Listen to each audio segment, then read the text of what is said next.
let's look at the landmark decisions as far as EU is concerned. The first case that we refer to is in the lower side of the bar time, that is 2015, the Urgenda Foundation case, and Urgenda as they say, because in the Dutch language G is phonetic, so it is Urgenda Foundation case in the state of the Netherlands. So what is the challenging case in this case? The lower court in the Netherlands said that the state has a positive obligation under the European Human Rights Convention to see that it takes proper, means reasonable and suitable measures for preventing climate change. Now, what is actually in the core of the case? Supreme Court said that the greenhouse gas reduction should be there, and the Netherlands need to fulfill this obligation because the European Court of Human Rights has set this as an obligation, and EU directives also have set it as an obligation to reduce by 25% the 1990 levels of greenhouse gas emissions, and this target to be achieved by 2020. So where was the state of Netherlands failing in doing that? It was very clear that the state of Netherlands, being home to many of the activities of the Shell company, which was doing this across the world as part of its multinational corporate agenda, it was in a way not being regulated by the state. State had failed to regulate that in terms of its increased mining of underground resources. So in 2015 itself, Urgenda Foundation as a non-governmental organization advocated the cause, and it tried to remind the state of its duty under the European obligation, and also not just under sustainability, because by that time sustainability and climate change related Paris Convention commitments were coming in, but the commitment was highlighted more in the line of human rights. So any kind of danger of climate change will fundamentally inhibit the enjoyment of rights by the people, because human rights are meant to be enjoyed by the human beings. So how could human beings enjoy these rights if climate change related negative impacts were impeding or coming in the way of their enjoyment? Therefore, Urgenda Foundation took up this cause and reminded the state of Netherlands, which was highlighted by the lower court and upheld by the Supreme Court. Now, that was 2015. 2021, we have another interesting case which directly relates. By that time, EU was very, very strongly coming into sustainability, and it was coming into corporate sustainability compliances of the corporates. And here the milieu defense, in a way, it took ahead the cause by directly pointing out to Royal Dutch Shell Company.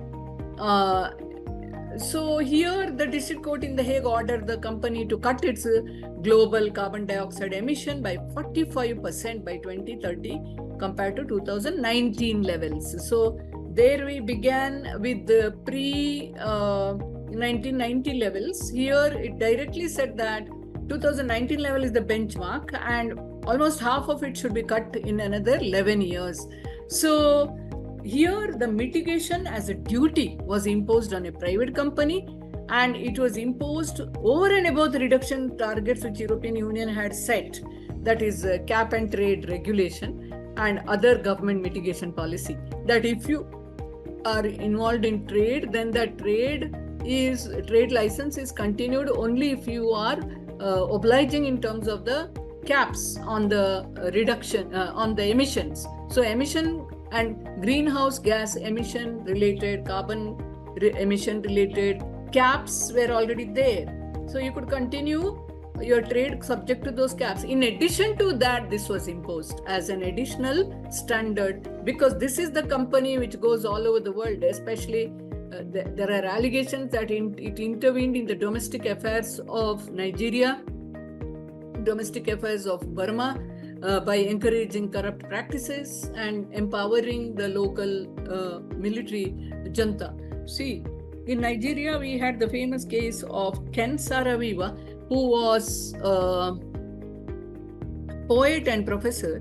He was hanged to death because he was protesting on behalf of the fishermen community in Nigeria, whose livelihood was under threat because Shell Company was operating one of its dredging and mining operations by the river, and that was leading to sludges and other kinds of pollutants, thereby killing the fishers, and people's livelihood was jeopardized.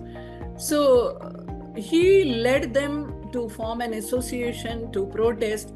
But countries like Nigeria or Burma or once upon a time India, where the democratic system is very weak and there could be corruption, drawing a kind of, you can say, fault lines in the landscape of democracy and administration, these external companies make, let us say, they seek undue advantage of such inherent limitations. So they become a major challenge to human rights. They become a major challenge to any kind of resistance to violation of human rights. So how does climate change relate here? Here climate change relates in terms of the pollution that is caused to the river, which is the lifeline. So it is not just consumption of water that is related there, it is also about fishery resources, which is the livelihood, lifeline of those people.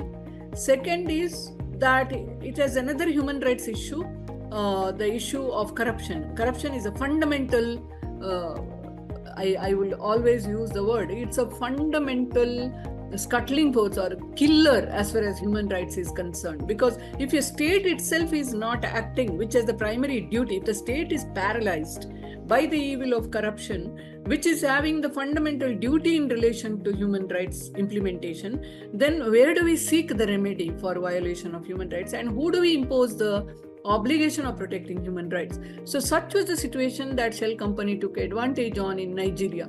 Something similar is alleged in case of Burma as well. So can the state of Netherlands disown this Shell Company, which is a Royal Dutch Shell, which means that government has stakes in that company. That is why Milieu Defensie, when it had data on Shell Company dredging and mining beyond the limits that is allowed and beyond the time limit, Shell Company continuing its operation, which was set by Dutch government as a promise in the earlier cases and policies, the Milieu Defensie challenged that to remind the government of its duty and its mitigation policies obligation. So what is the duty that is looked at here? The duty of care which is cast upon Royal Dutch Shell Company under the Dutch tort law and soft law of international law, that is the Ruggie principle. I don't know how many of you read about it. John Ruggie, the Harvard professor who was outsourced by United Nations General Assembly to formulate the guiding principles on business and human rights. These guiding principles later found their way into the corporate social responsibility or environment, social and governance dimensions, ESG, to some extent. Of course, there were other dimensions. E dimension came from sustainability understanding. S dimension came to some extent, most of it came from this Ruggie principle and other human rights dimensions, and ILO also, International Labour Organization. The governance dimension came as an overall byproduct of good governance aspect of World Bank and national best practices. So ESG has a strong correlation with this soft law. And so Milieu Defensie, in holding Royal Dutch Shell liable, it drew up its or formulated its case against the Royal Dutch Company by use of tort law as duty of care, international soft law with the Ruggie principles or business and human rights guiding principles. So the Agenda Foundation also had similar parallel in order to see that state fulfills its duty in reducing the greenhouse gas emission, where it was 25%, whereas in case of it was 40% between 2019 and 2030. So here it was based on tort law. And what was this based on earlier in Agenda case? Human rights law. This is very interesting. So in tort law, we also had Rudolph Shaw and other cases where states' liability in case of a tort. How do you commit tort as a state? Either by act or by omission. So here, duty of care being omitted in terms of its standard threshold. So inadequate fulfillment of state's duty of care. The minute you commit such breach of duty, you become liable as per the logic of the tort law. So that's how it argued. Now, this is about the two classic cases. There are other cases like the Kiribati case, etc. We are only highlighting these two cases. Subsequently, we had Youth Foundation case from United States of America coming in. Then more or less the principles you could see are connected to the factors that we discussed in that diagram in the beginning.